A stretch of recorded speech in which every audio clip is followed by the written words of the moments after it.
session to order. This is a work session to discuss rural renewable energy development, or RRED zones. And so we're just here to learn. I don't know if we want to start with you, Art, and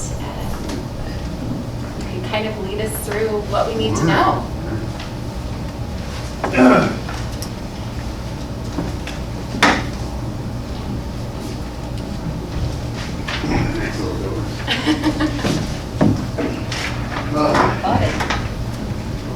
Hello, Gilliam County Court. I'm Art Fish. Hi, Art. Hello. That's with Business Oregon, your Oregon Business Development Department, and happy to be here, and thanks for having me out here to tell you about our exciting RRED zones. We have 11 counties around the state have done the RRED zones, and they've been around now since 2001 or so. Okay, so there's 11 right now. I got 2 emails yesterday that Curry and Coos County want to join the club. So it's, I don't know, it's a hot topic these days. So, you know, and like I said, they've been around a while. We have 11 now, including Sherman. They had an older one, it expired, and then they came back. Wasco had one at one time, as did Union, and I think Harney has kind of dropped out. But otherwise, 10 of the ones have kind of had it continuously for 10 or more years. And it covers the whole county. So if there was a Gilliam County red zone, it would cover every inch of the county in this case, because you don't have a city of 30,000 or more, last time I checked. But we can keep an eye on that just in case. So it would cover the whole county, and it is one of the tools. It was done, back in the 1990s. There were some enterprise zone extensions, amendments, that is, to the boundaries of the zones in Sherman and Gilliam County for what were then rather small wind farms. I think you've got one near here or so. And we took the enterprise zone, just like the enterprise zone you still have today. It was used then, it's been used a few times. The boundary was changed to include these areas.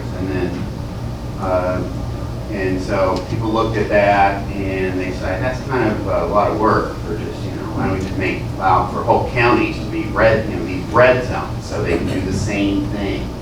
And that same thing is offering those developments in renewable energy in one of these counties a 3 to 5 year exemption from property taxes for the new property.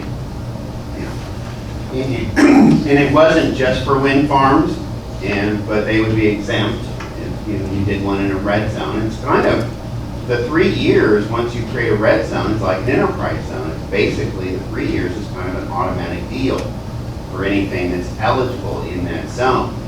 So all the new turbines and stuff would be exempt. The 5 year, like with the enterprise zone, entails a local agreement and possibly pay requirements for employees.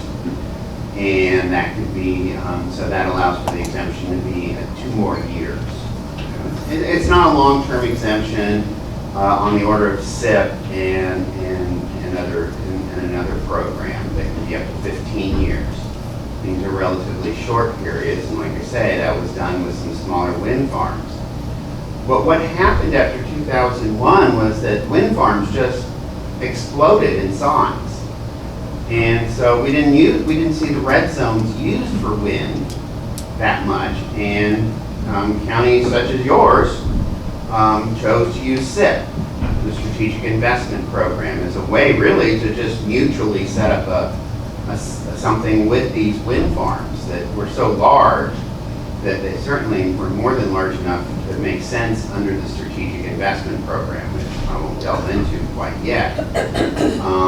But even then, recently our state commission approved effectively what's supposed to be just a $51 million wind farm in Morrow County.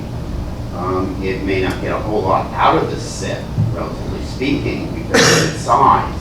over the whole 15 years. By the end of the 15 years, it may not be receiving any tax break for at least some years, because the value may decrease and how much is taxed increases when they go like that.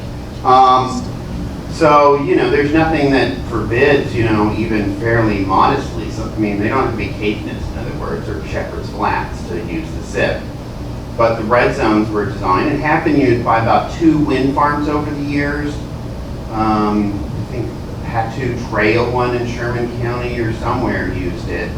But mainly what we've seen in the red zones have been maybe about 20 projects over the 20-some years, more or less, and they've encompassed solar, of course, and that's the only thing we're seeing at the moment is some solar installations, and there's another program for them as well. But geothermal was used in the red zones in Malheur County, and then biofuels are also allowed. So we've had a few. And again, a biofuel plant doesn't mean. And the idea with the red zone is that it covers territory. So these things that are spread out over the territory or the landscape don't need to be kind of imported into an enterprise zone. Or a biofuel plant, that's just like any factory or something, probably to an enterprise zone as well. But there was a period there where biofuels were all the rage, so they included those with red zones. The legislature and things that kind of are popular. So they've been in the program now for about 12 years. And we did have a fuel pellet plant and that sort of thing. So that's kind of the use. And most of these exemptions, I think, have been 5-year exemptions. The ones currently, the few solar farms that we have, like in Crook and Malheur, that are using this program, and a couple that will start next year in Jefferson, and they vary from 20 to $100 million or more types of things. So it's all over the map as far as sizes and technology. So if Gilliam County could, can designate one, I maybe technically that a state actually designates it, but it's just your request. You pass a resolution after notifying all the taxing districts and send us that information, and voila, Gilliam County is a rural renewable energy development zone. There's one issue there that you'd have to determine, and that is how much do you want it to cover?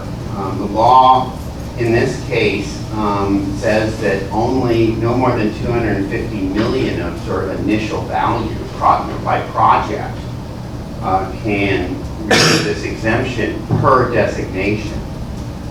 So you can only do so much at once with one of these red zones. They can't, again, they're not made for the massive stuff. And what Malheur did when they ran out, they exhausted that cap, is they redesignated prematurely, and they refreshed it. So that's always an option. The other option is to make it smaller than 250 million. And if you only had one thing in mind that you wanted to use the red zone, then you could always set the cap at a point where that potential project would largely use it up.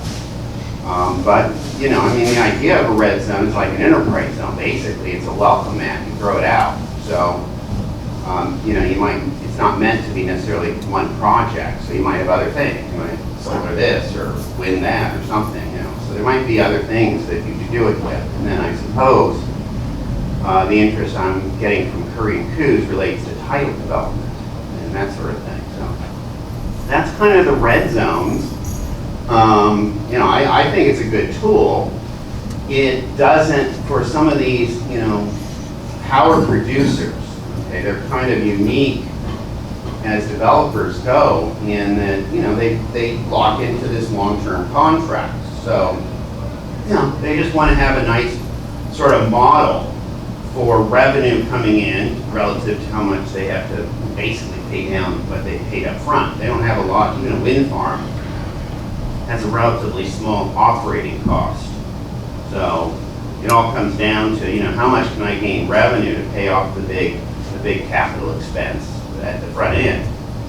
And for them, a lot of times they want something nice and steady. And so that's kind of the premise behind a lot of the deals that Gilliam and other counties have worked out with the major wind farm developments, so that they can have a very predictable flow, and they're subject for property taxes to what's called central assessment at the state, and that is a little hard to gauge as far as where that might go, because it's not so much affected by the market value of the property, which itself is also not very, these are the search technology and other issues here that can influence what a wind turbine might be worth after 5 years or 10 years or something. But they take into account the entire unitary value of the business into the calculation of what is to be assessed for taxes at that particular site. It's a little bit mysterious to even me and a lot of people. And so I think the wind farms have tended, or the solar farms or others have tended to look towards other ways, because what you get with this enterprise zone or red zone 3 to 5 years, yeah, you get no taxes for a few years, and then you get whatever for the next decade or two, and it's sort of, it doesn't help their models as much. So that's where SIP has been favored for these larger things, and then for the solar developments. Though again, I think we're getting, I think counties are sort of turning back to the red zones more.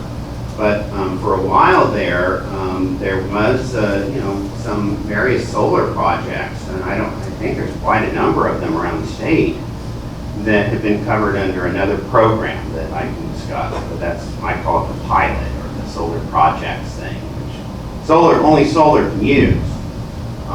But it's just an agreement between the county and the business to exempt for up to 20 years with a statutorily set $7,000 per year per megawatt fee.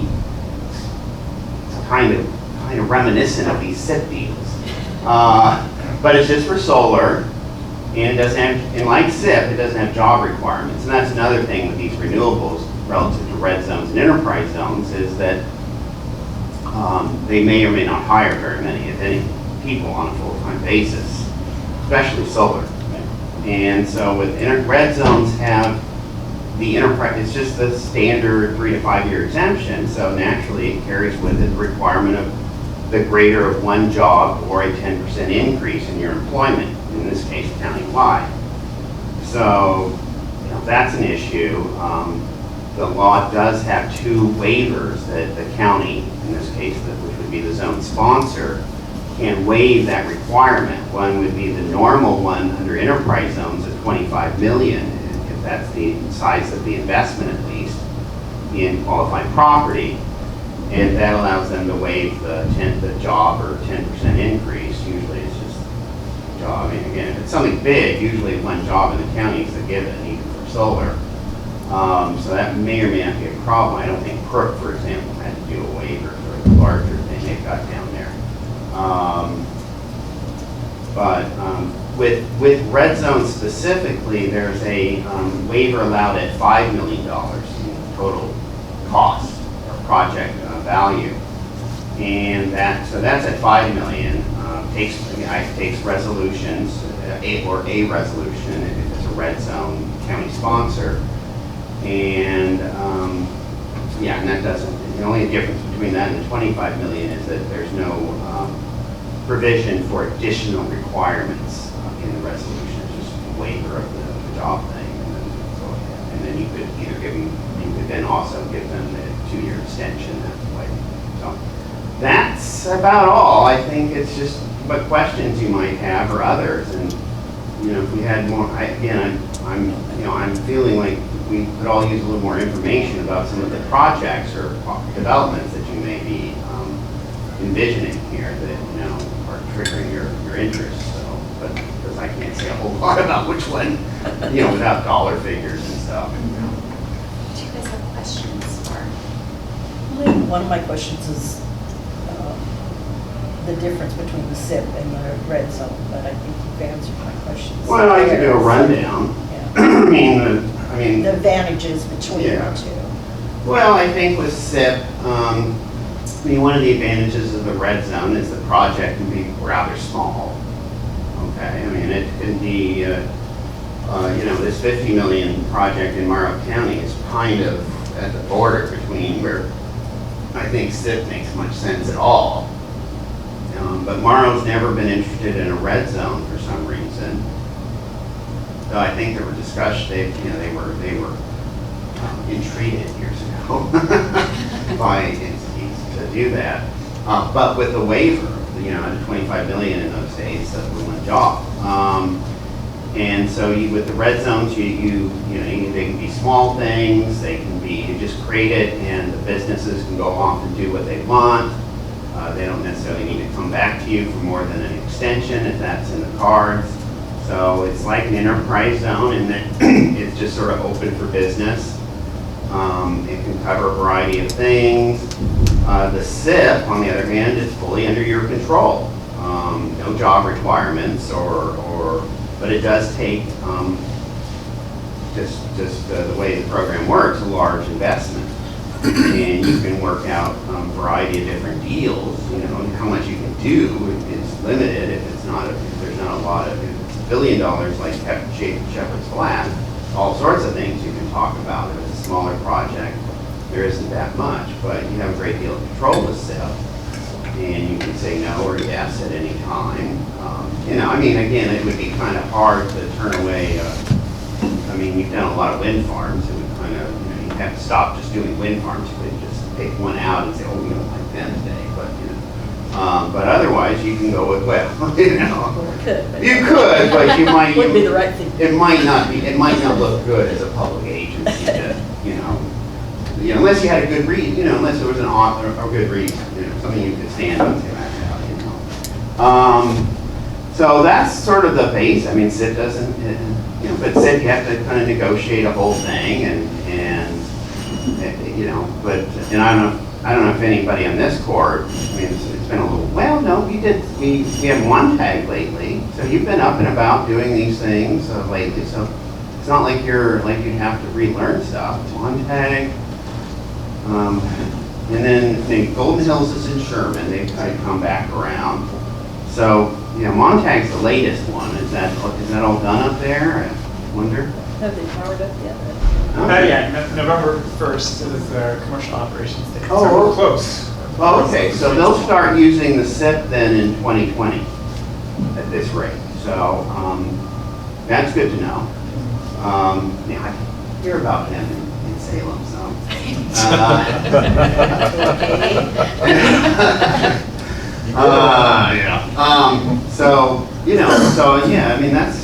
But again, it's not Shepherd's Flat, but it's still a pretty big wind farm. So, it gives you a great deal of stuff to work, you have some leeway to negotiate payments and other things that a smaller project, it might become kind of awkward to, too much, there's just not that much to give. And you have a pretty low tax rate to begin with, so, SIP is, but some of these smaller wind farms that are in SIP, they may not even be really receiving much of a net benefit, but they like the fact that it's locked in, it's programmed. They can just let the accountants take it from there, sort of thing, I guess. But so there's that, and now with the solar pilot. Again, I haven't heard that there's a great deal of, you can say yes or no, but beyond that, I think we haven't quite understood whether there's a great deal, at least I haven't, a great deal of other things to negotiate. It's just, go with that law and pick that exemption. No job requirements again, so, in a way, I like a little bit of a job requirement, but sometimes that's not feasible for these projects.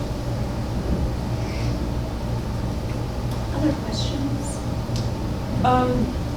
Where are we at, with enterprise zones in the county right now? I know when I worked with the city of Arlington, we utilized that. Mm-hmm. So what's happening now with enterprise zones in the county? I don't even know. Well, I think the Gilliam County Enterprise Zone, you have your Enterprise Zone manager here, she's ran away. Okay, but, no, I mean, it's still there, and I don't know if you have to renew it for a few more years, but it's been, the boundary is pretty much a variety of industrial locations around the county. You know, extending that to do a wind farm would be going old school, and it wouldn't necessarily do anything beyond, it wouldn't necessarily provide anything more than what you do with the red zone. How much, what's our, like, for the enterprise zone, we can only do so much within the county. Yeah, you only have, you have up to 15 square miles, and even though it's pretty extensive, I mean, it's actually got quite a bit in it, I don't think you might not even be a third of the way towards using up to 15 square miles. And how long does it last? 10 years. Same as a red zone, they actually aren't indefinite. The one difference between red zones and enterprise zones is that, you know, all enterprise zones basically have to go away in 2025 at this point. As far as I read the law, the red zones can continue. So, you know, that's cool. And then again, you could just, you know, so, you know, you can designate one now, you can designate one 10 years from now. At this current law, I don't see any limits there, but you can only do one per county, of course. You can join with another county to do a second one if you really needed to. That's getting into the next level of red zone discussion. But yeah, no, it really is just synonymous with an enterprise zone. In fact, you give or take a few little wrinkles here and there as far as how it works at the moment. But long term, yeah, no, we don't have to worry so much about the red zones sunsetting as a program in 2025. But you know, once a business is in either program, it doesn't matter. You know, they can run out their exemptions and stuff like that when the zone terminates or the program terminates. Under current law, there are provisions that allow the exemption to be received even after termination if they're in the door beforehand.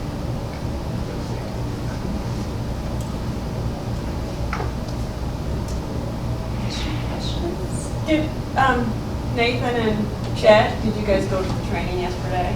Word. Oh yeah, they were awake most of the time. I was awake all the time. I wouldn't mind hearing some of your thoughts and comments on this topic, if you don't mind. We can also, Brian. I just have a question for Art, because he's a lot more eloquent in speaking or whatever, but it might be good to, I mean, you kind of touched on it, Art, about when a SIP or the level of investment that's necessary to justify when you go to a SIP versus a pilot or a red zone. Well, I don't know these relative to a pilot. I haven't always. Well, take the pilot out, I guess. Yeah, I have never done the math, but I mean, it's probably just a question of scale and relative cost. With an enterprise zone, obviously, if your investment is less than 25 million, it makes absolutely no sense. You can't use a SIP technically.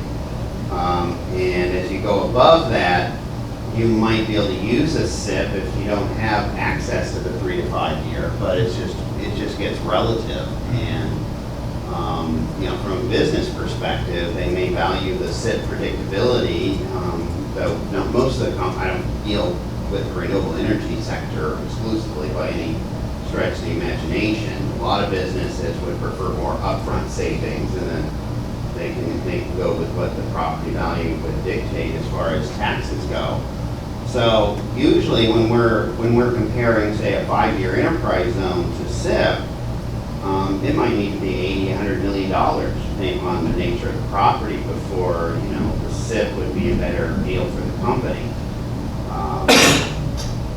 But that's if an enterprise zone is available. If an enterprise zone isn't available, then, you know, SIP might be better than a poke in the eye, down to a much lower level. It's just, you know, so we're dealing with situations like that in Canby and Lincoln County as far as more industrial type projects that, you know, probably would love it to use an enterprise zone, but they won't be creating jobs, for example. So can't use the enterprise zone. They don't want to get up. They don't want to, you know, ask for a waiver, or, you know, there's just no enterprise. You know, Canby doesn't have an enterprise zone, so it's bad. So, but again, there's some point where, it has to still be well above 25 million to make it worth everyone's kind of trouble, if you will, at the very least. And so I think in Morrow County, where they don't really have a red zone, I think, SIP still was probably worthwhile for everyone's time at this $51 million for a wind farm. Other projects may have different dynamics and trajectories that could come into play. So it just comes down to, I think, what really pencils out and what the sort of the net benefits and costs are for everybody. But even there, Martin County negotiated some additional payments, and you have a community service fee built into the SIP, which I didn't mention. And again, if you do an extended abatement for 5 years with a business in a red zone, you can also negotiate side payments and other things. That's been done.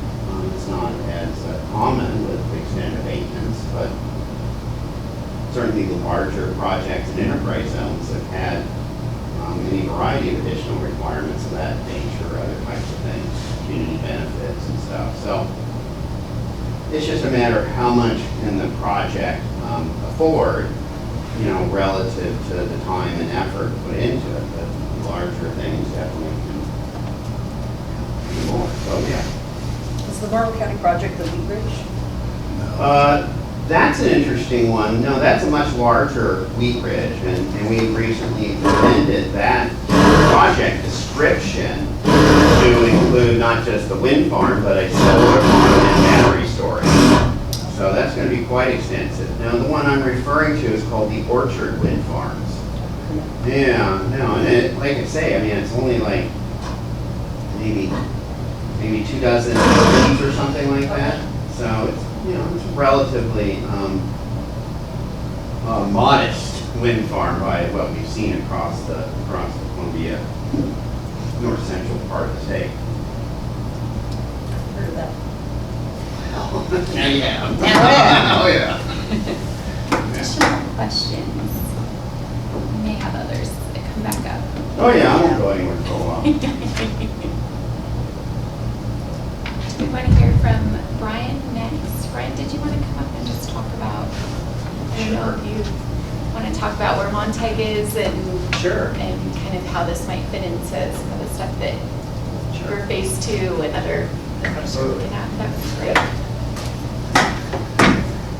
Yeah, that would be great.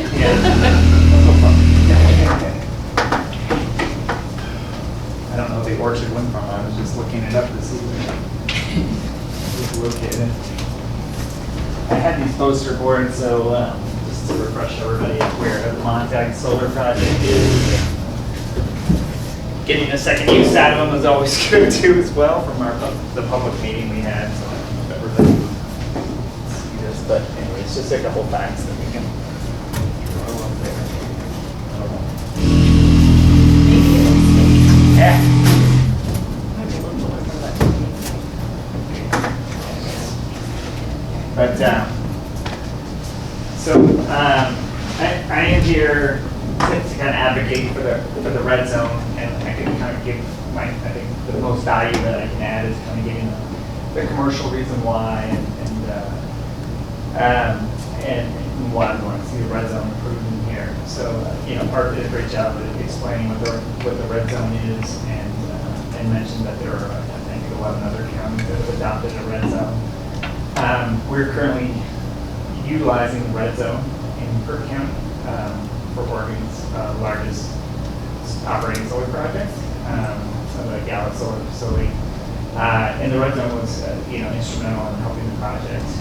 Like Art said, giving certainty for the early years when it's most important for us to recoup our capital investment and get a return on investment. So that's and also those certainly for the first 5 years, but then we are centrally assessed, like Art said, beyond that, so that the durability on the back end is viewed as not as risky as the variability on the front end, for the same reasons that we like the SIP, because it gives us 15 years or 20 years of certainty on that tax. Those are things just to affirm what Art was saying, that we do value certainty. Our investors, when we go to for tax equity funding and financing. They like us to cover off some of these risks and possible project economics. And the Montague solar project is just one of multiple solar projects that I'm currently developing in the state of Oregon and in Washington. And my main reason for advocating is so that we can compete with other projects in other states and other counties, and making sure that our solar projects that we're developing within Gilliam County are on the same footing and economic footing as other counties. So basically that they're on par when we're going into bid. In solicitations where we're projects in Washington or other states too as well that might possibly be transferring the power into the state or into Oregon to certain customers. So, like I said, we're actively, there are a lot of solar developments in Lake County, Klamath County, Malheur County,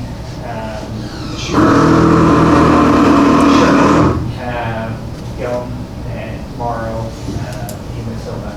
And so all of these counties already have red zones established. And as you know, the economic development from these renewable energy projects is a huge boost to the local economy and getting the county sort of beyond their budgets and that. So we are, as you know, recently I have approved our request for amendment number 4 was approved for Montague that allowed us to add the ability to place solar and storage within the Montague site boundary, which is designated kind of on this red crosshash box in here that we can build up to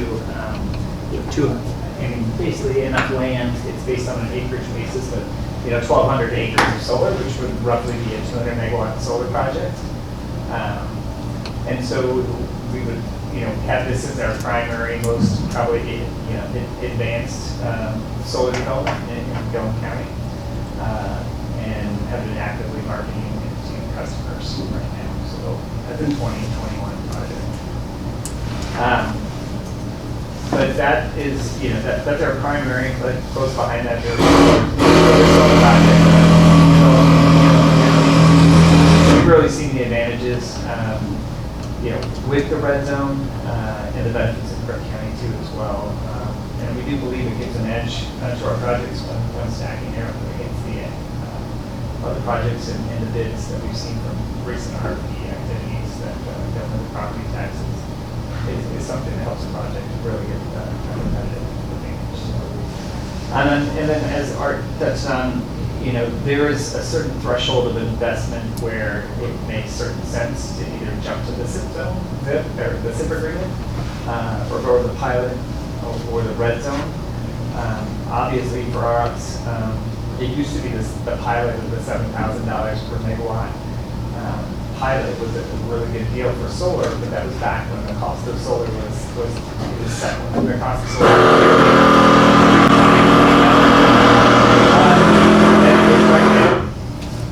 let me know if I need to repeat myself, but it was 3 times the amount when the $7,000 pilot was established, and I think it said it expired in 2022.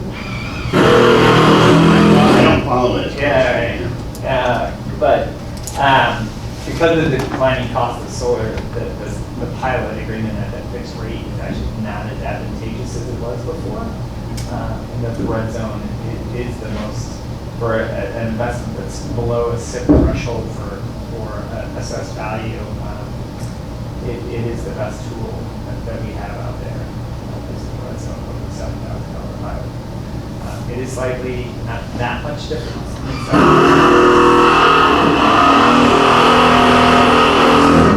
Per megawatt. 1030 only?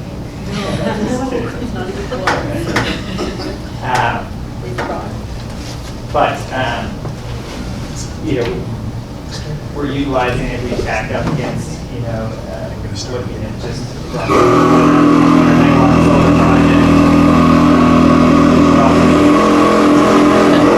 Trace is going to ask them. That's all right. Be As long as you can still hear me, that's fine. 100 megawatt solar project is roughly $100 million.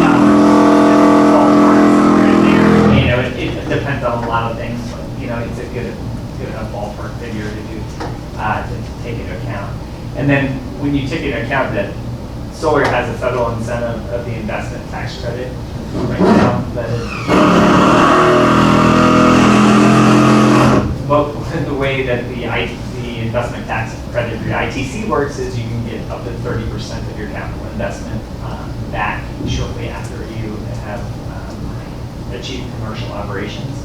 And so that 30% that you get out is not part of your taxable assessed value. And so your immediate assessed value actually decreases. So oftentimes you might be at a near SIP level if you didn't have an ITC or PTC in the case of wind. Your assessed value is immediately dropping below. It makes sense to use one because it's a pilot agreement.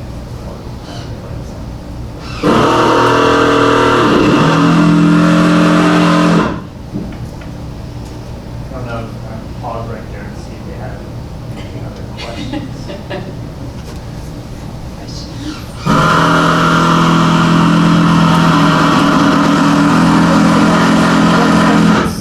I'm following so far. Okay. All right. Lost the shit. Yeah, all right, good. Good.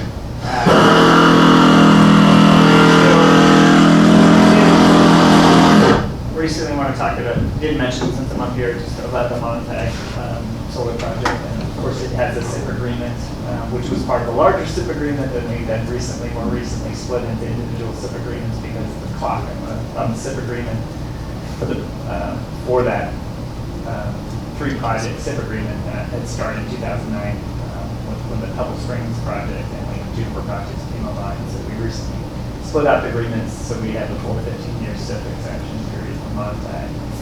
But it's working really well. That SIP agreement would still then apply to the wind farm and the wind turbine portion of it. But you had asked me a question I think a month ago, Judge Farad, about why would the solar project use the SIP and the red zone, and the answer is no. You can't get both of those benefits. You know, just choose one or the other. And in this case, our SIP agreement is specific just for wind energy, and so we could utilize the SIP for solar without having to go rework it or enter into a new SIP agreement. So.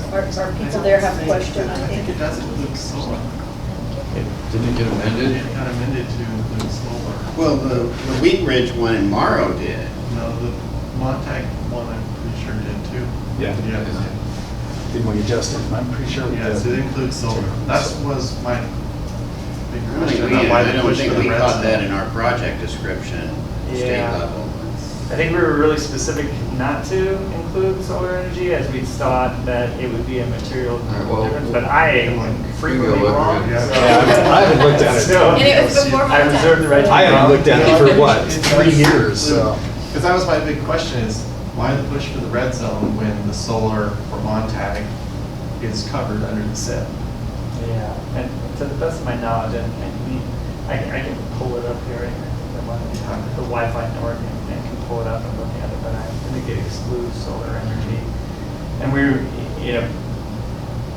the way that we were trying to structure the SIP agreement was not to trigger the need for a new SIP agreement and starting over from the beginning, which we thought adding another source of power, different generation or battery and solar would trigger that, but I'll look here. Our commission defines the project description when it comes to us, and I didn't see anything, I don't recall anything that really touted solar. So, I mean, we didn't exclude it, but the project description that was approved by the state, which is the determining element here, is only mentions wind farm power up to the megawatt limit.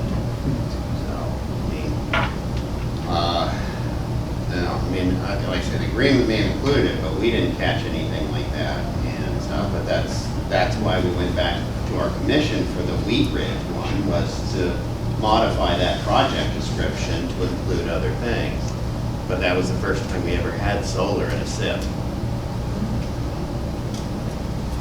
Are you looking that up right now? I am. Good. Yeah. Clarify.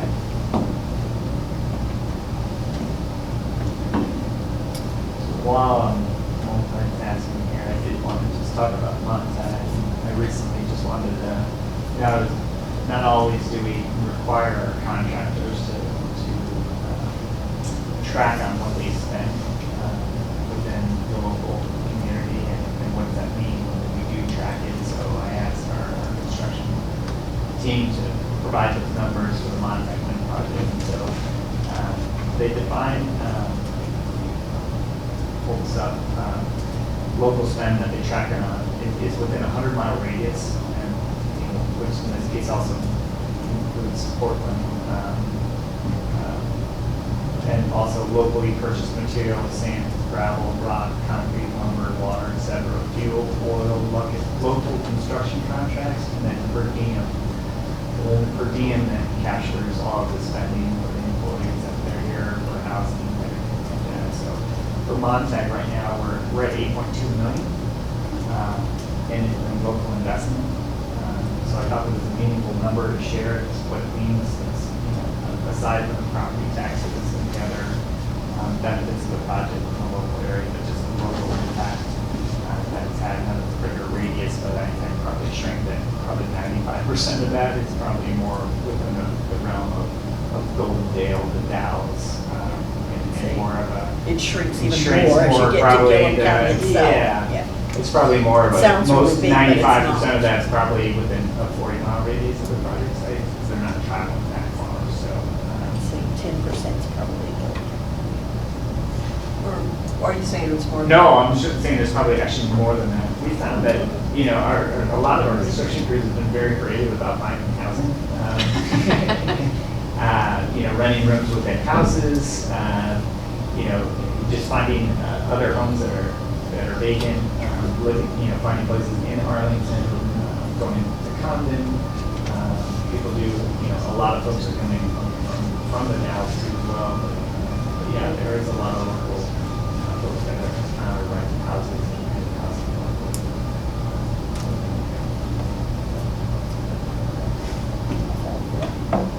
It'd be interesting to know, how much is actually within Gilliam County. I'll inquire whether or not we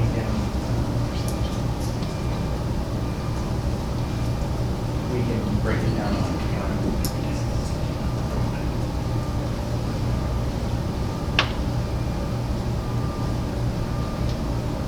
I got the sip, so I'm not the fastest reader, but give me a second. It's all right. Take your time. We've got plenty of time.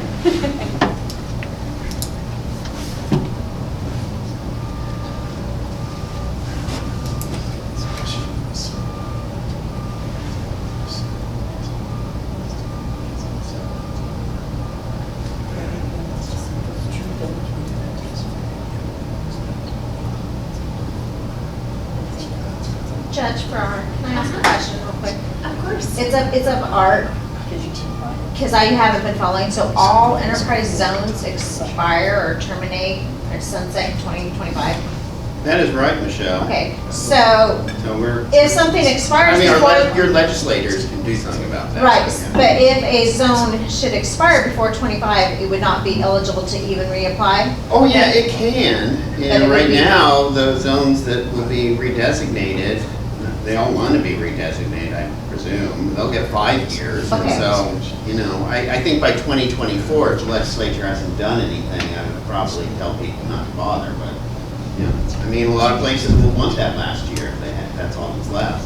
Well, Gilliam County's expires in 23. Yeah, that's what I thought, so, you can make your So I'm just, Yeah, I mean, but hopefully even by then, we might know where the legislature's going. I hope. Now,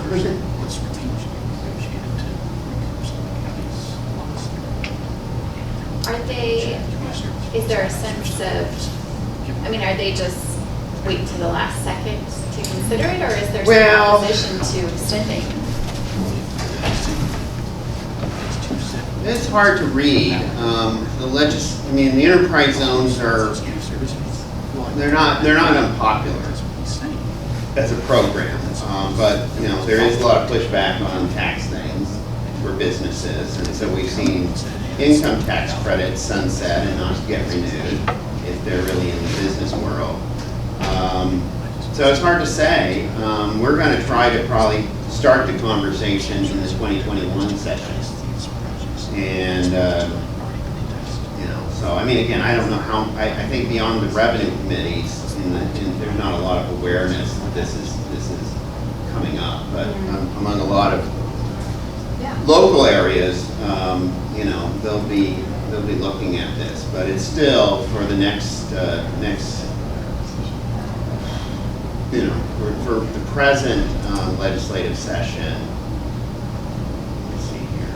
Well, yeah, for 2020, it's not. It would be premature, but it would have to be dealt with by the 2023 legislature. But hopefully we can start developing some analysis and that kind of thing for good conversation.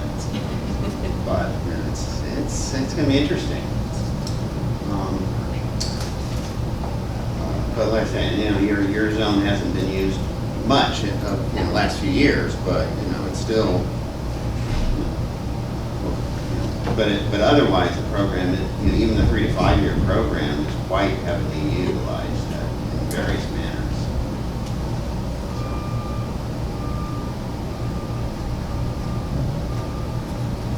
Skipping through this, and the recitals in the SIP agreement are just particularly the Montague Wind Project Facility. The agreement is executed with the Montague Wind Power Facility LLC, Project Facility LLC, which is specific to just wind energy. The recital will talk about energy generated from wind power facilities, and turbine generators, machinery, and equipment, roads, substation, meteorological towers, and operations and maintenance facility expected to be built. I haven't found it mentioned solar, but Search. yep. Yeah. So that was real quick. Didn't find anything mentioning solar in the entire agreement. So. But you could always talk to Morrow County about what they did with their Wheat Ridge, if that would be applicable, because they renegotiated some of the payments and stuff like that to account for the larger stuff. But it may be that that's kind of a known entity that's already got the power is sold to PGE for that case. Right. Yeah. So it may be that, and that's next era. Maybe Avangrid in this case is going to roll out their solar stuff in a way that may not be amenable to SIP. So the Wheat Ridge project, right, was sold and packaged as a 300 megawatt wind project, 50 megawatt solar project, 30 megawatts of battery storage. So it was all under one power purchase agreement. So it made sense. Whereas the difference between Montague Wind and Montague Solar that they actually sold to 2 different customers and likely sold to 2 different customers with different requirements, different investors, and for those reasons, we're obviously we had to bifurcate the rights. Now that's not to say that we couldn't work with our OBDC to find out about assigning part of the Montague SIP agreement rights to a future solar project. That like we split out Lease for 2 a couple springs in Montague.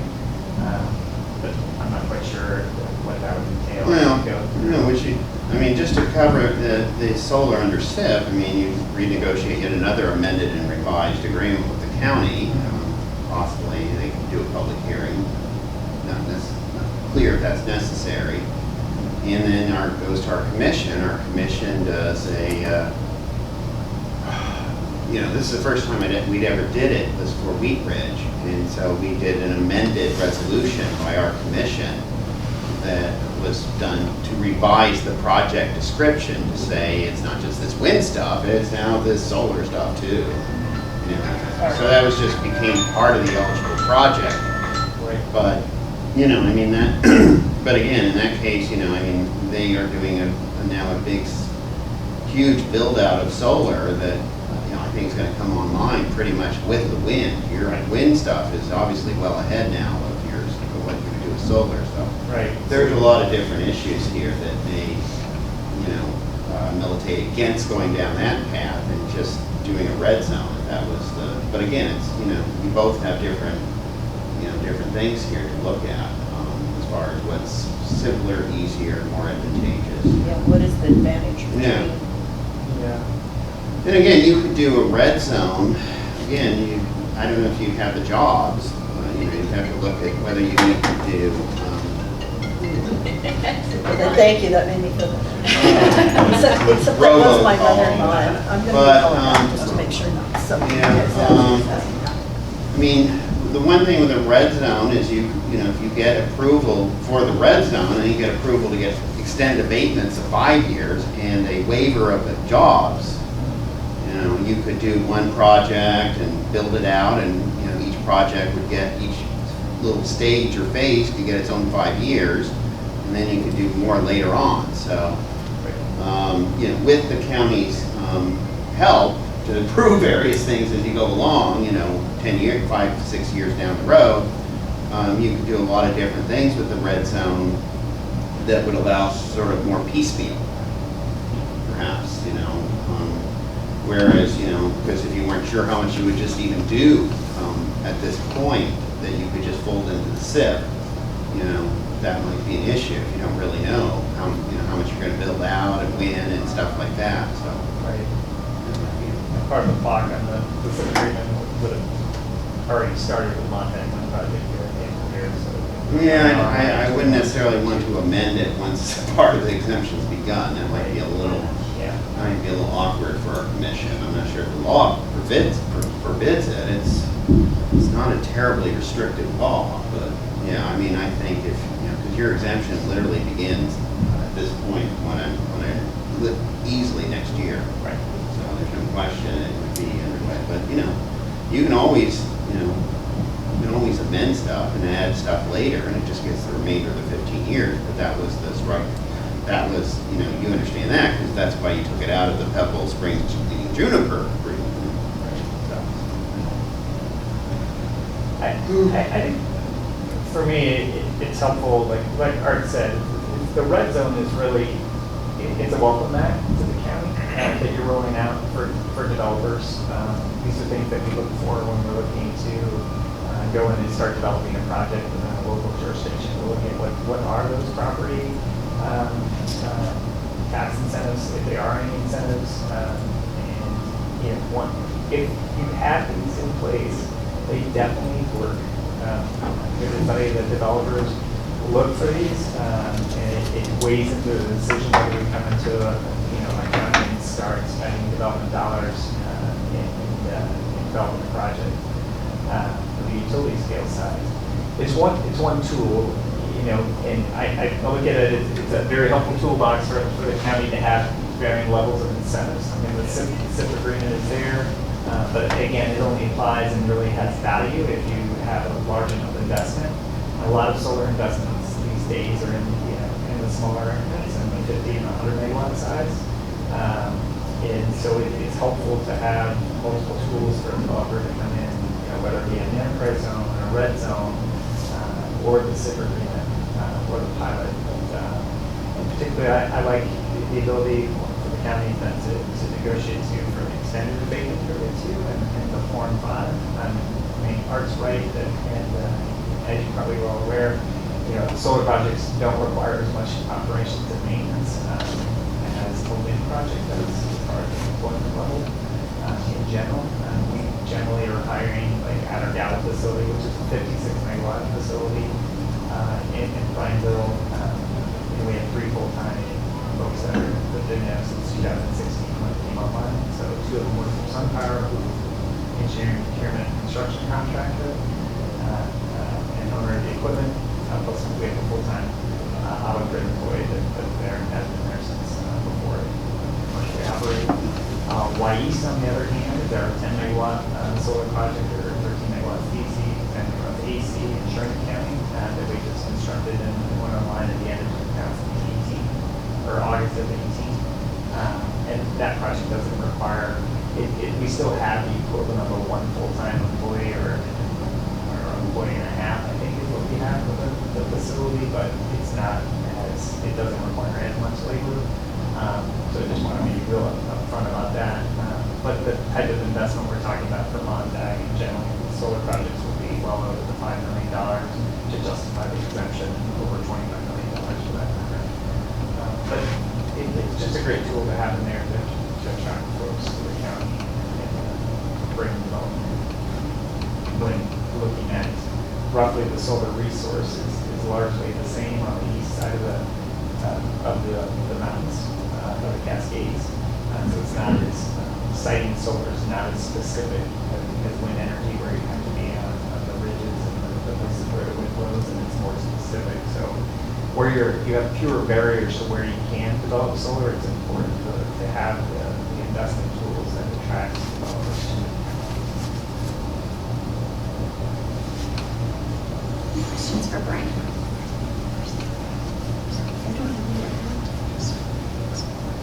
I don't have any right now either. I think we're absorbing. Okay, I'm not going anywhere, so thanks for the opportunity. Yeah, of Yeah. course. I guess I'd like to just physically see where it's going. That's another story. What's that? That's for another time. Oh, yeah. So this is a visual simulation.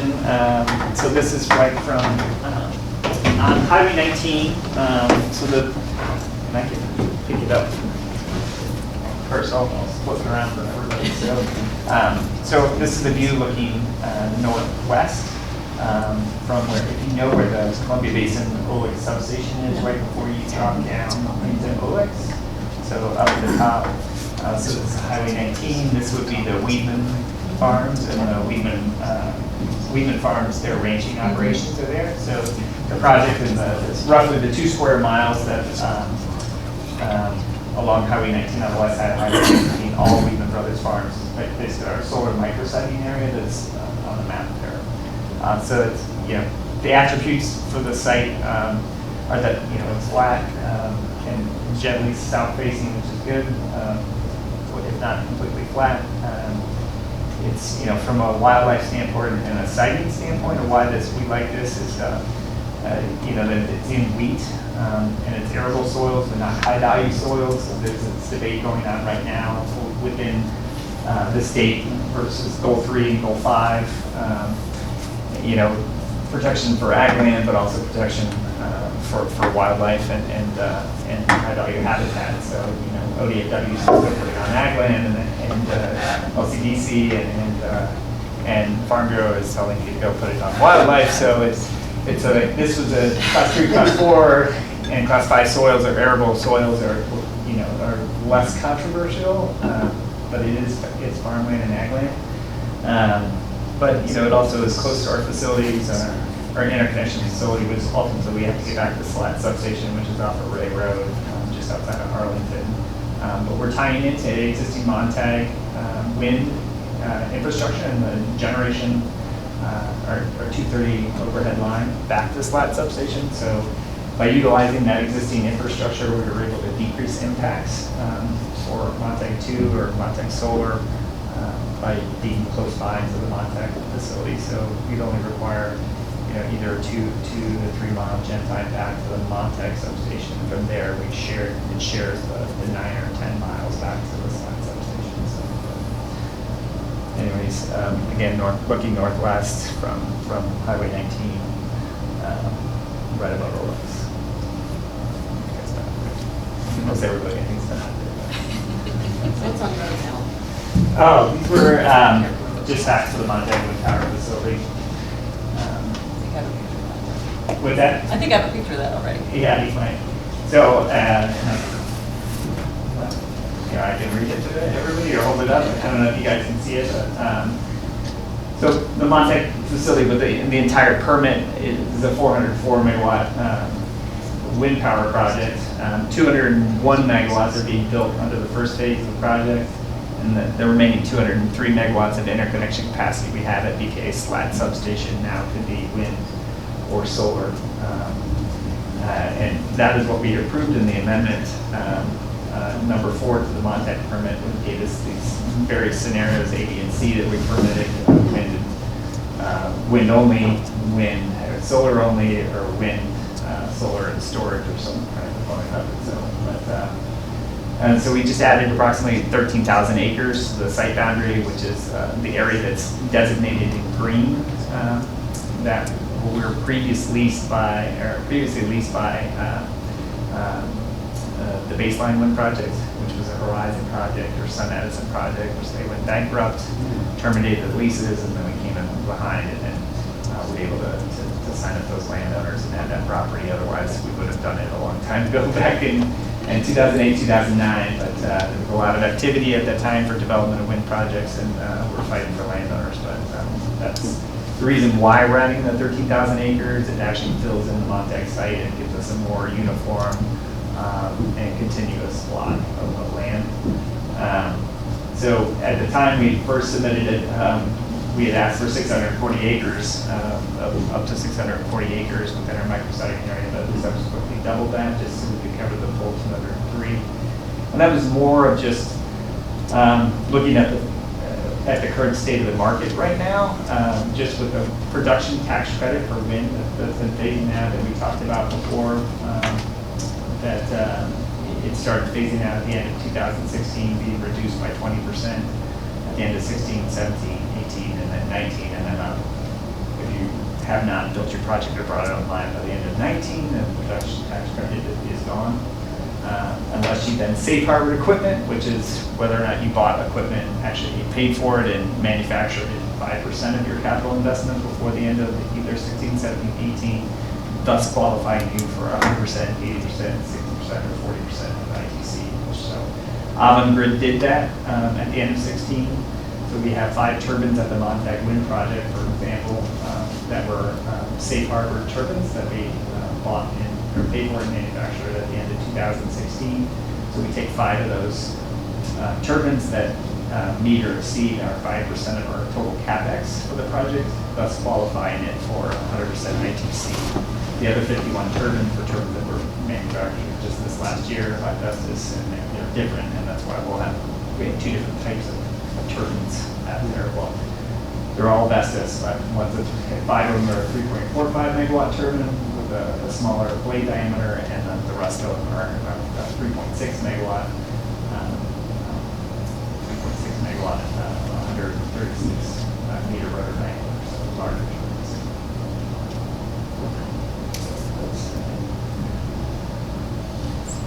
That covers about everything that's on here.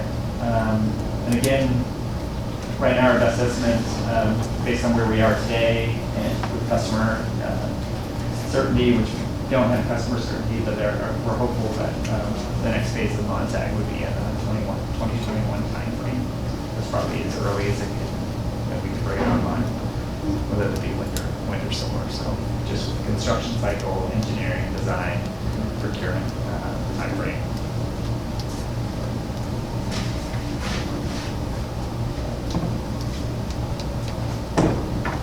Questions? Probably. Back to our notes later. Yeah. See you later. Sure.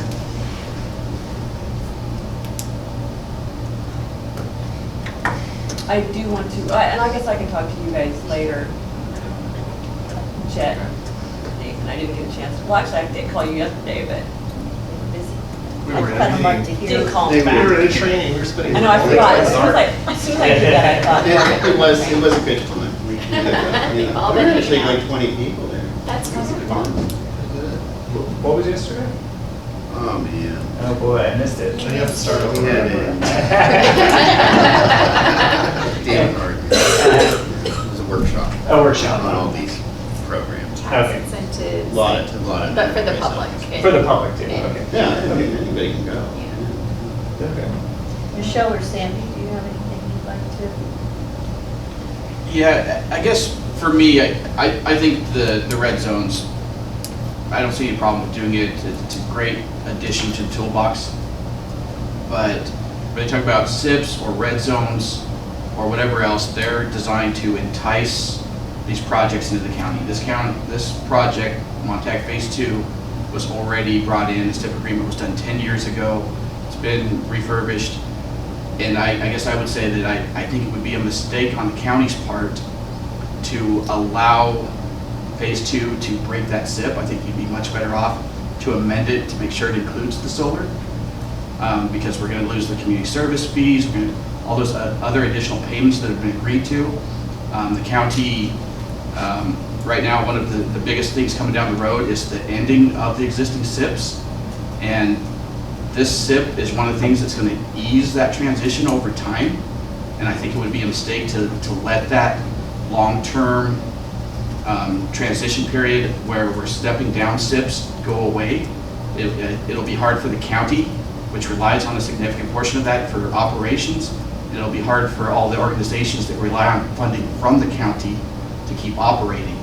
And so I would be very much against letting that SIP simply disappear. Another thing that we need to consider also is there are other developers that are becoming active again in the county that have built projects without SIP agreements that are fully taxed at their value. So you need to, make sure you're not giving things away that aren't really needed when there's other developers out there that are willing to build projects without the incentives. Can you provide an example of like a project that's built That doesn't have a SIP agreement? a SIP agreement or any tax? Well, they don't, I'm talking specifically of SIP agreements. So EDPR, they built their projects without any SIP agreements. Okay. So they're property taxed at the full rate. So were they within the enterprise zone around it? No, they did not get any enterprise zone exemption. Rattlesnake. Right, and one ball permit. Yeah, they applied, but it fell through as far as using SIP. Because they didn't want to meet all the requirements, so they went and built them without SIP. I don't know. So those Horizon projects. Yeah, Horizon, yeah. They don't have any SIP agreements. Yeah. Wheatland one and two, rattlesnake, right? Yeah. So I'm sure. Puzzles me knowing the SIP process pretty well and the requirements why they didn't qualify. I mean, well, because they choose to use their own construction companies, I believe. That was before I maybe that's what it is. Yeah, they didn't want to meet all of the construction I gotcha. requirements. Okay, that might make sense from a labor. You have construction requirements?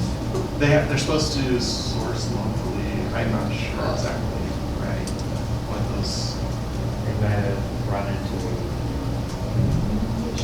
I don't know. I mean, I remember there was an issue maybe with the first source hire agreement or some sort of, some sort of job. And this is some time ago, but it may have been some sort of,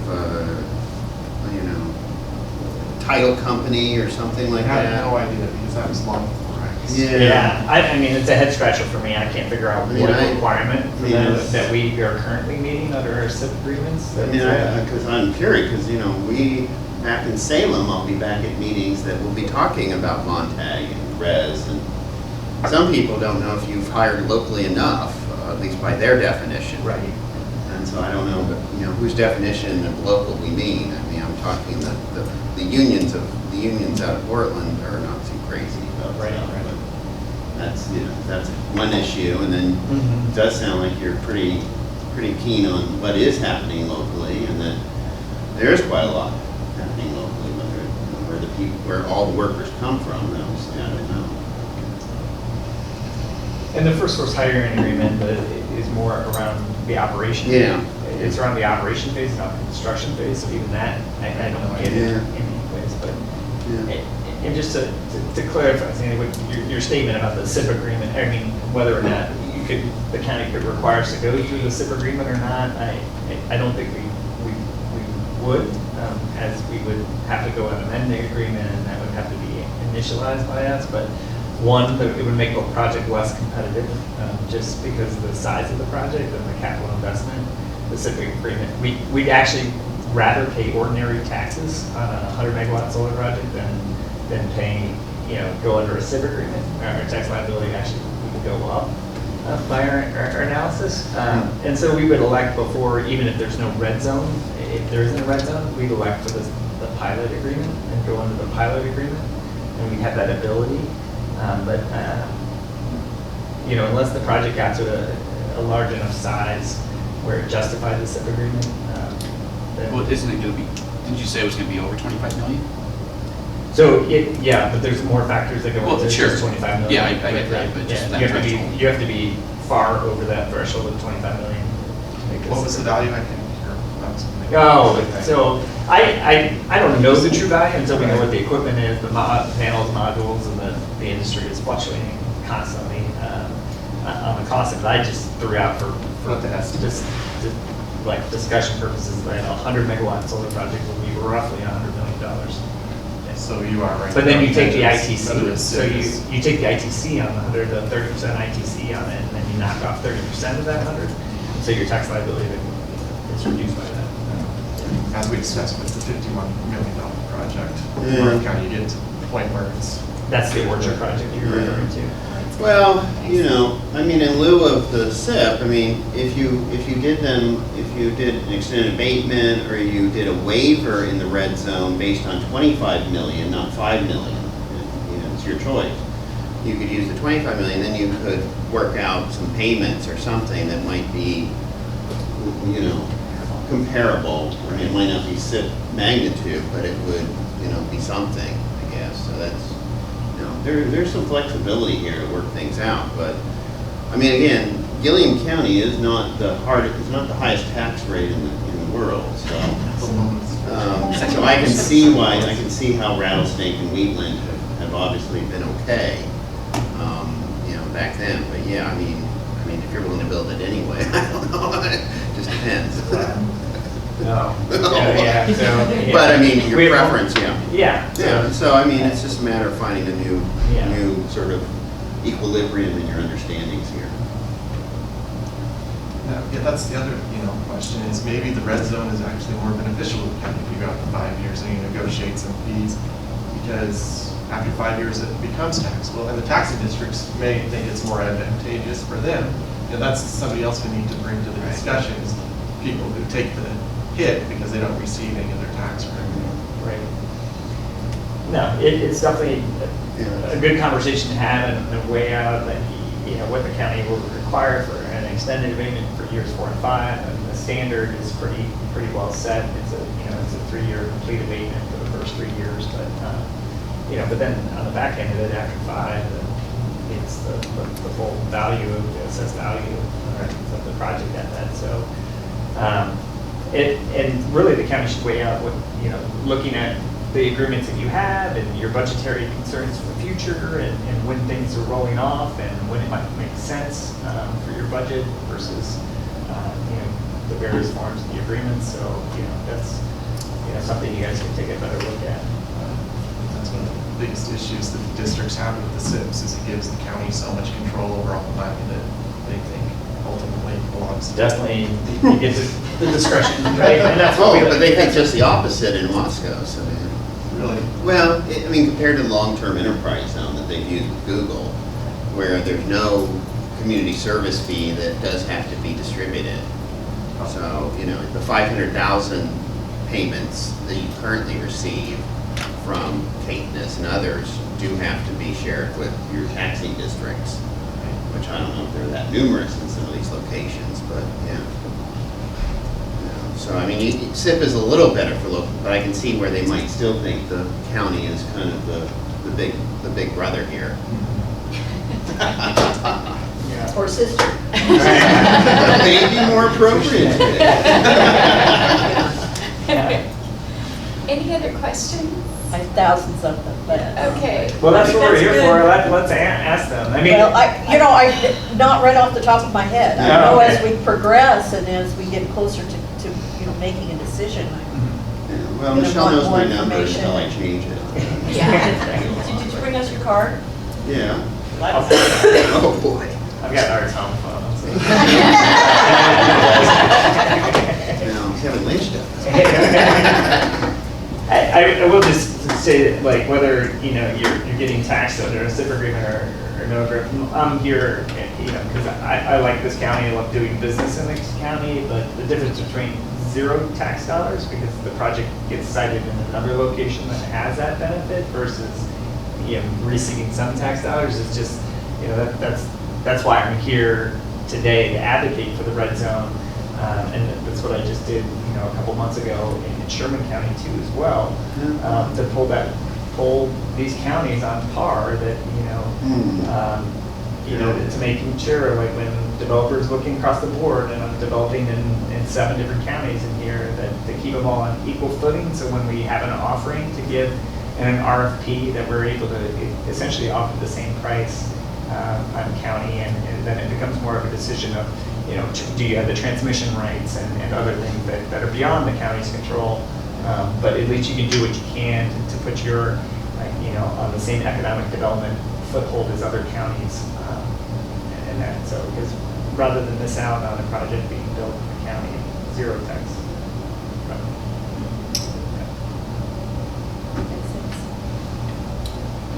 So for next steps, it sounds like, at least from my perspective, I think the taxing districts are going to want to see how numbers would look like in different scenarios, and I don't know how, maybe Lisa and I can talk about how we go about maybe doing that, but looking at having some meetings and listening sessions with the taxing districts to get their take on whether this is something they think is worthwhile for us to pursue, and kind of get their initial read on that kind of. Well, I mean, part of our requirement for a red zone is there is notice, at least, not necessarily a meeting, but so, I mean,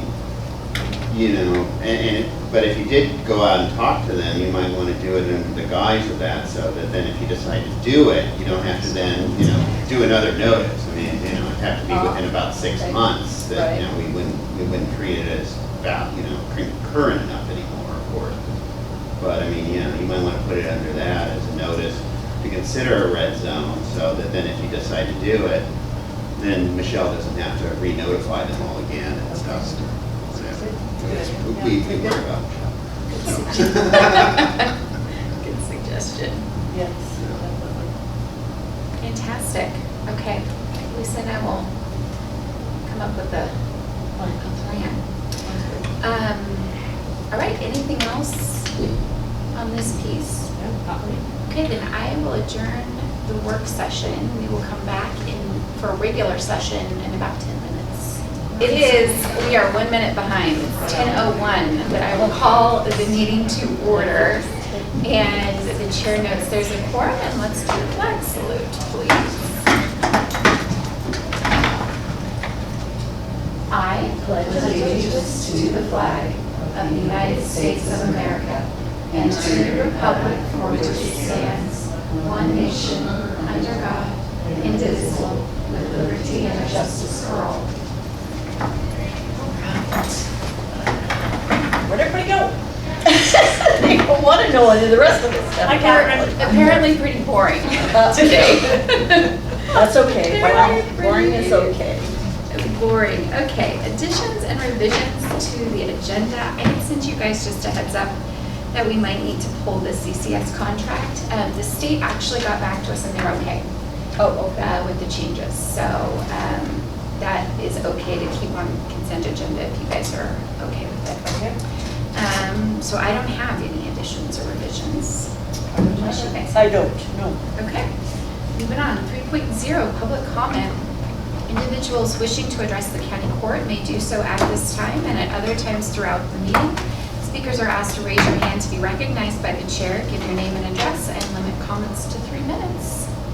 Nothing from you, Catherine? Okay.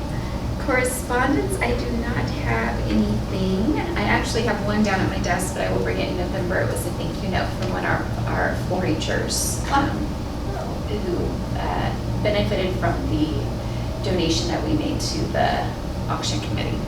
But I will bring that with me next time. I'm sorry, I forgot it. Moving on, 4.0, the consent agenda.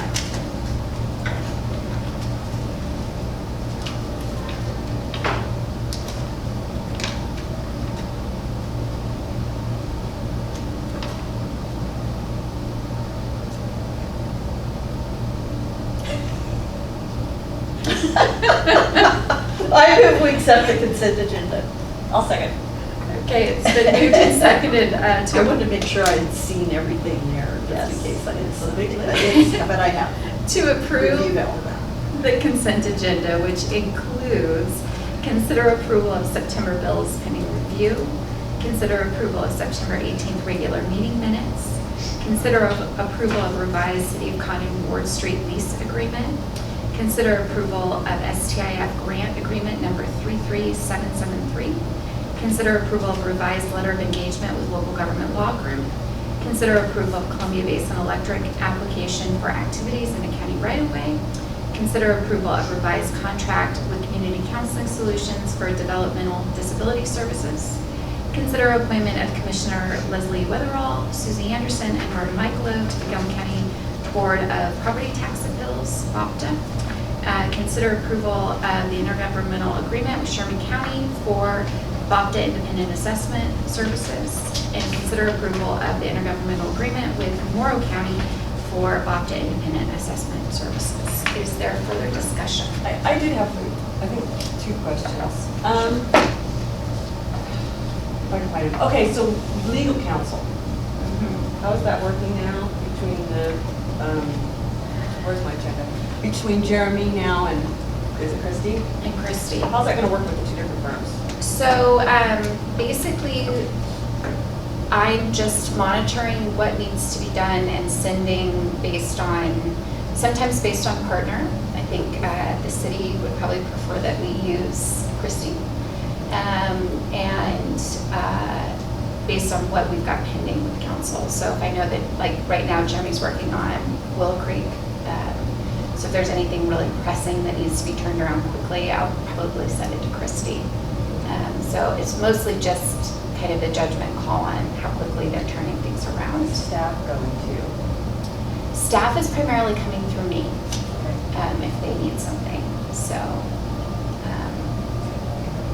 yeah. Otherwise, the planning department's going to continue to use the firm in Bent because she's got a contact there. So Michelle will continue to use their land use planning attorney.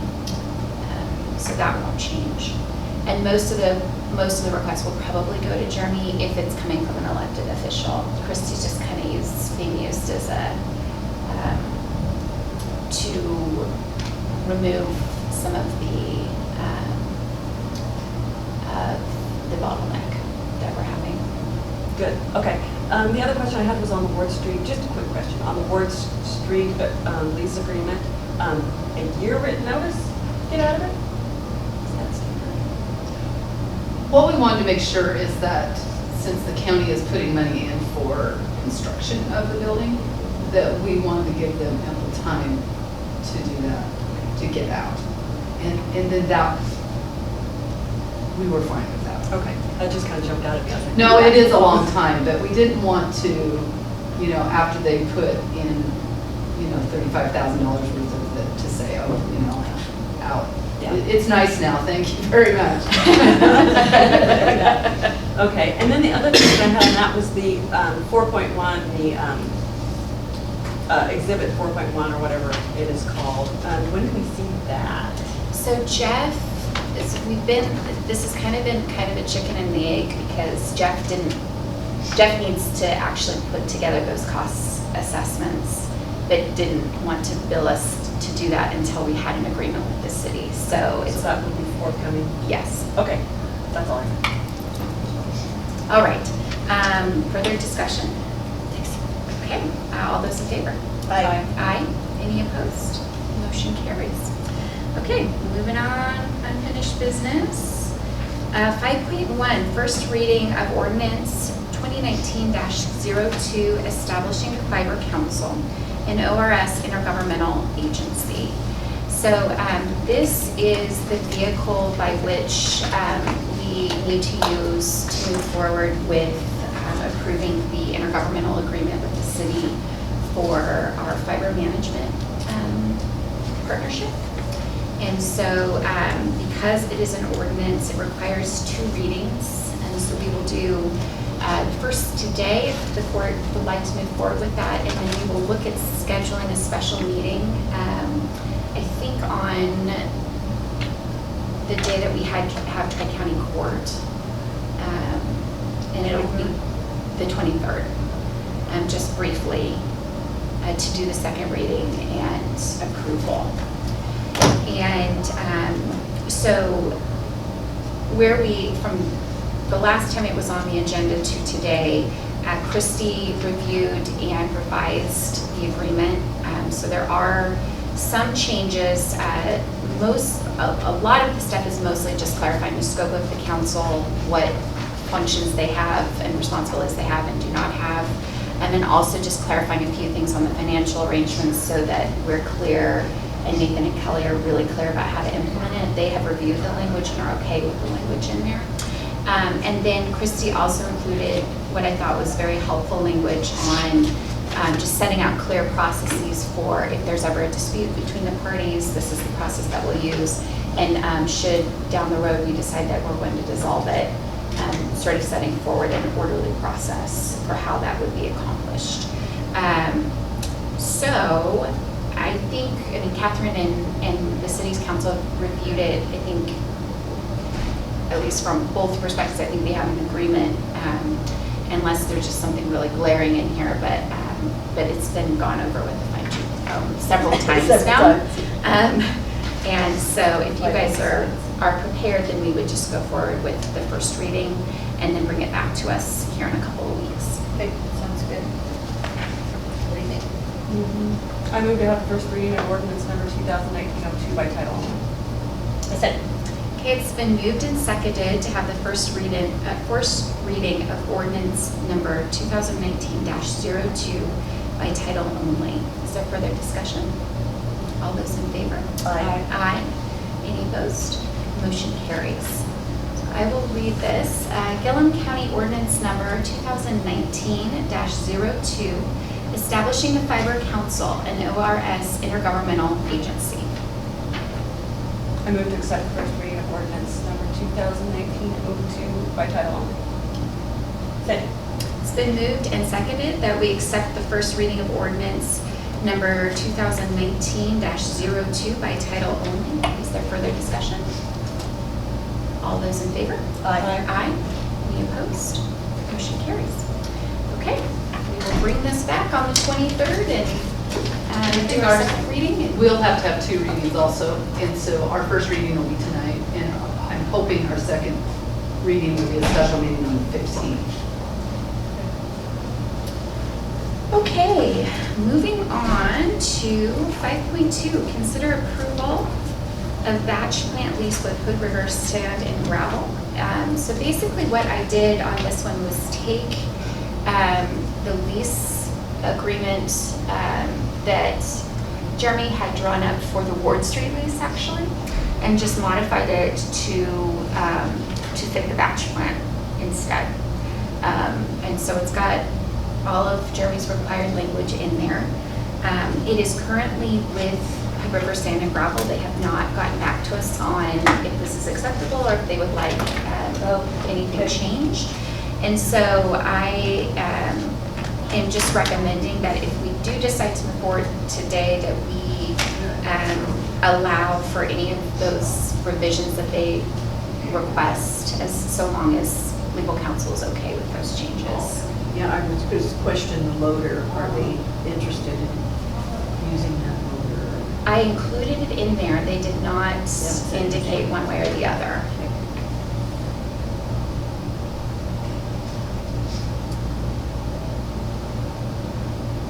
So what if they want to change something that's big? I mean, if it's really big, like price, or hey, we want additional equipment, or we want to make other stipulations, then we would bring it back to us. Yeah. If it's, hey, we're worried about this indemnity clause or something that legal could work out, then that was for you guys. Okay, so I move to approve the lease for the batch plant with Hood River Sand and Gravel, subject to any revisions deemed necessary and appropriate by legal counsel. Second. It's been moved and seconded that we approve the lease for the batch plant with Hood River Sand and Gravel, subject to any revisions deemed necessary and appropriate by legal counsel. Is there further discussion? All those in favor? Aye. Aye. Any opposed? Motion carries. Okay, we'll see what they say. Moving on to new business, 6.1, consider appointment of fiber committee members. So we received 2 letters of interest, one from Rita Rattray and one from Josh Hendricks.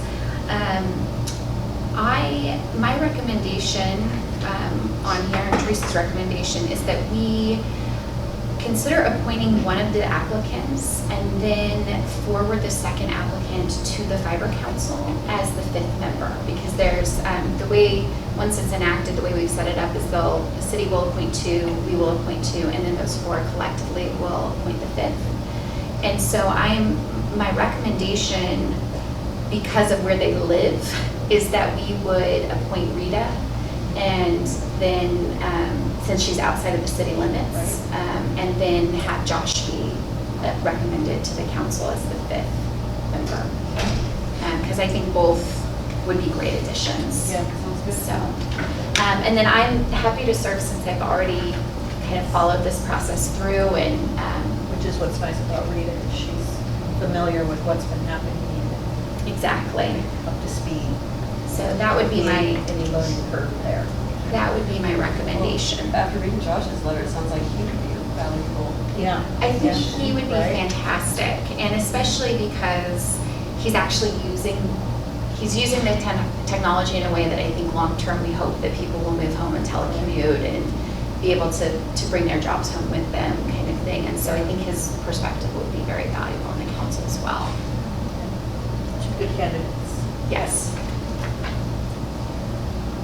Okay, I move to appoint Judge Farrar and Rita Rattray as members of the Fiber Council, and to recommend the Fiber Council appoint Joshua Hendricks as its 5th member. Second.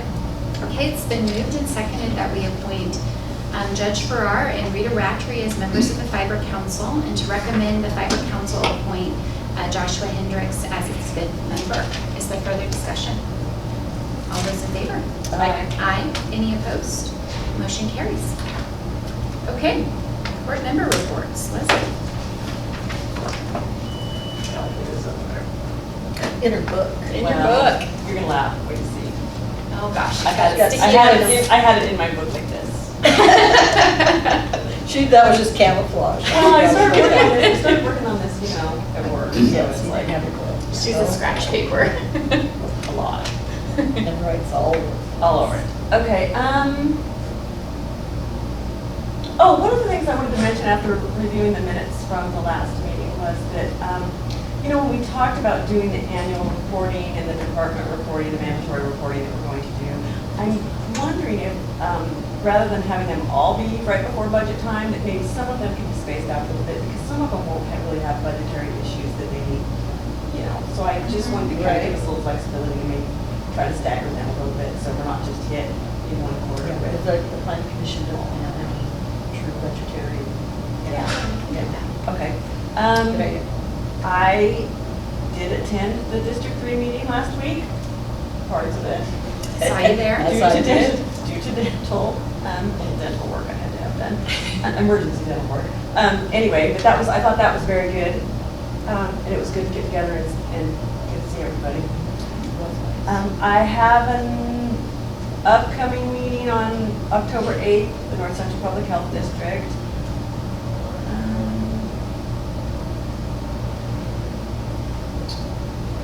And the question I had was, did we decide anything on when our road tour is going to be? Have we narrowed that down yet, or is that still in the works? I think we are looking at either the morning of the 30th or on the 13th. So, go ahead. I heard back from all 3 of you, but I didn't have a chance this morning to get back That's to this you morning. yet. So it looks like the 30th in the AM would work best for everyone.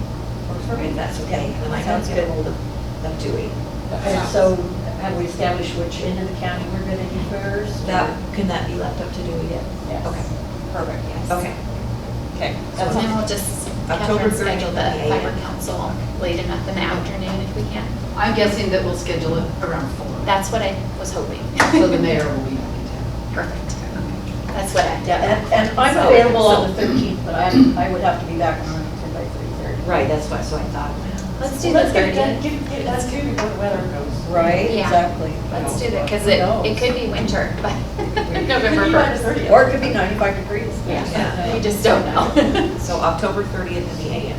Yes, please. Okay, yes.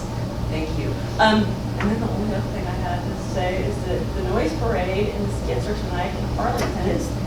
And also homecoming is Friday. Great. That's all I know. Sherry? Well, what do I know? We attended our final session of county college. Yes, that was great. That College was- graduates. Well, not quite yet. We Almost. don't actually graduate until the AOC conference, which is in November. And I do have enough hours, so that's super.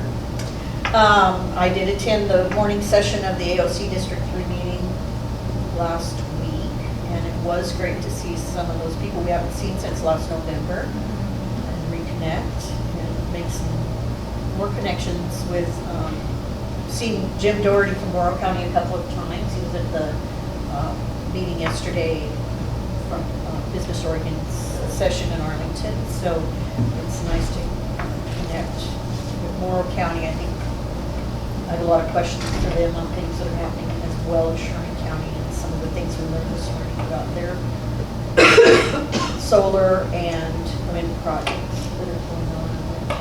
And interact with them a little bit more, and hopefully in November we'll have some time, AOC conference, to spend some time with those folks. And I did attend the Business Oregon Enterprise Zone workshop yesterday. I took a lot of notes. My notes mostly were defining acronyms. I have a page in here that I started, in my little book that I started when I first started coming to the court meetings in 2017. And I'm going to add to that. I'm going to type it up and then share with all of us. Yes. Because some of them I have to look back at every once in a while just to see, what are they talking about? Because once you get used to them, and they're a second language. So, we do have a NORCOR. I am on the interview committee for our new deputy. That is being held on Good. the 16th of October, those interviews. I've done that. Yeah, it sounds interesting. So I'm excited about that. And I will be attending the Tri-County meeting and the Frederick Element meeting on October 23rd. And then we have a NORCOR work session on the 24th. And the road tour on 30th. Busy. I know, and in between, I'm going to middle school football games and middle school and high school cross-country meets. I did leave the District 3 meeting early on Tuesday last week, or Thursday, so that I could attend the cross-country meet in Helix. We have some, I'm going to cry. They're awesome. They're awesome. Yeah, they're awesome. That's it. Okay, can I jump back? Because Sherry always reminds me of stuff. Of course. So I'm going to go to Road Tour 2. Yeah. And also, on the 23rd, are we going to, do you think there will be any other business other than just reading that ordinance at this point in time? At this point in time, I don't have anything that has to be done before the November meeting, aside from the second reading. So we Because if I can work it out in my schedule, I think I may try to come to Tri-County as Okay. well. So we could hold it, But we'll have to talk about that more. yeah. We It's can not also that it's do a call-in option, for like a 3-minute meeting. Right. That probably doesn't make sense for you to drive all the way if you're not coming to Right. to But I Tri-County. still have to So- see, I still have to see if I can be Tri-County or not, but Okay. I'm looking into it. Okay, perfect. Anything else? Well, Grady Good is leading the middle school cross-country.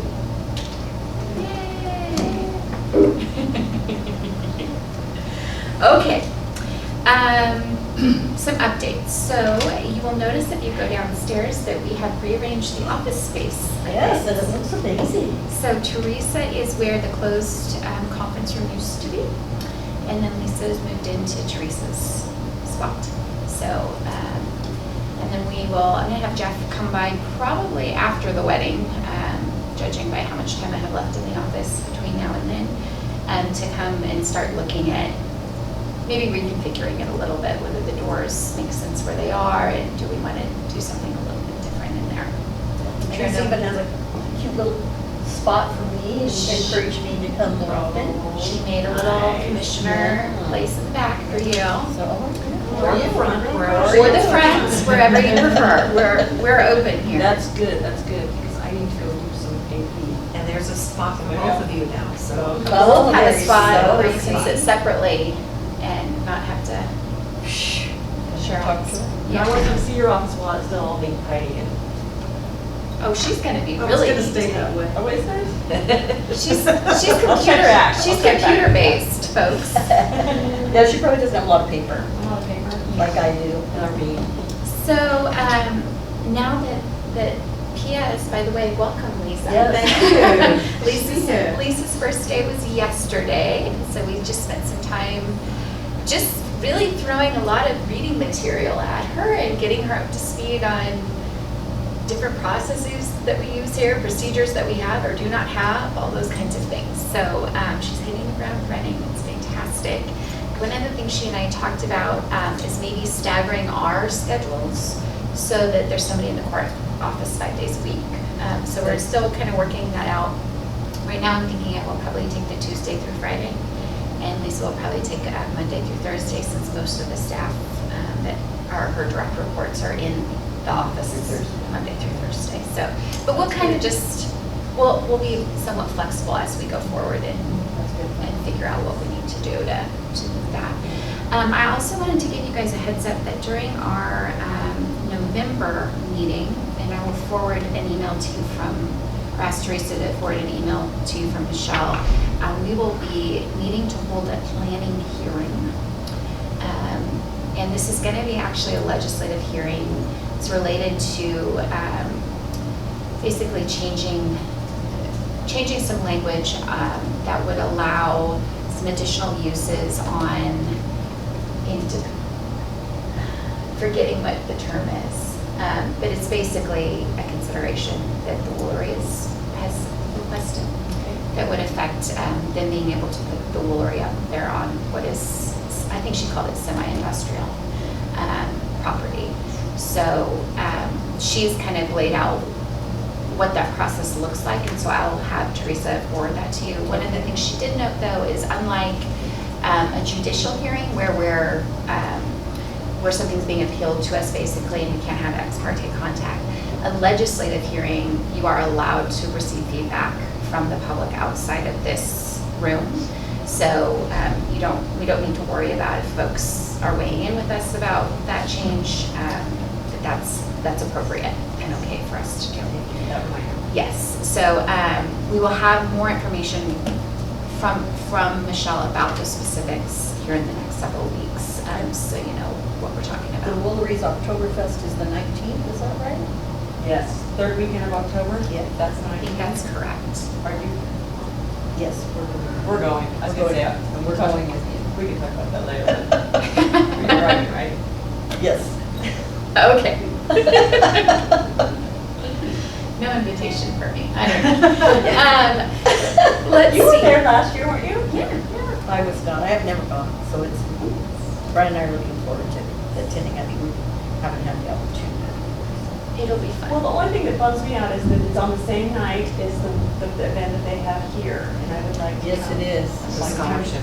The Yeah, scholarship, so I'd like yeah, to they've miss that. been conflicting for a couple of years. I did both last year.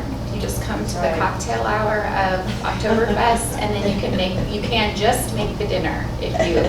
Yeah, because you can do both. Oktoberfest starts at 4:30 or something. Yeah, so you could do cocktail hour and then come to the dinner. Or that is our cocktail. And then the other thing, okay, moving on. This is what I get for having short meetings. Okay. I am getting married next week, so I will be out. Last day in the office is probably going to be tomorrow unless somebody drop something on me that needs to be finished before I leave, in which case I may be in the office on Friday as well. But then next week, I will not be picking up my phone, answering email, nothing. Unless the building burns down or there's a serious injury, I won't, I'll be totally disconnected. And then I will be back the next Tuesday, which I think is the 16th. Is that correct? I'll be back in the office. Or 15th. 15th, yeah, because I was Tuesday. thinking the road crew could maybe be the 16th, but I'm thinking that might have been a little too soon for you. I'm okay with it, but Sherry's Sherry got had her her interviews for the. On the 16th. Yeah. So, so yes, let's hope there's no emergencies next week, basically. And I think that's it for me for now. Let's go on to announcements and next meeting. So we will hold the special meeting on the 23rd. We'll figure out a time, probably based, Leslie, on whether you're planning on coming to county or to Tri-County or not.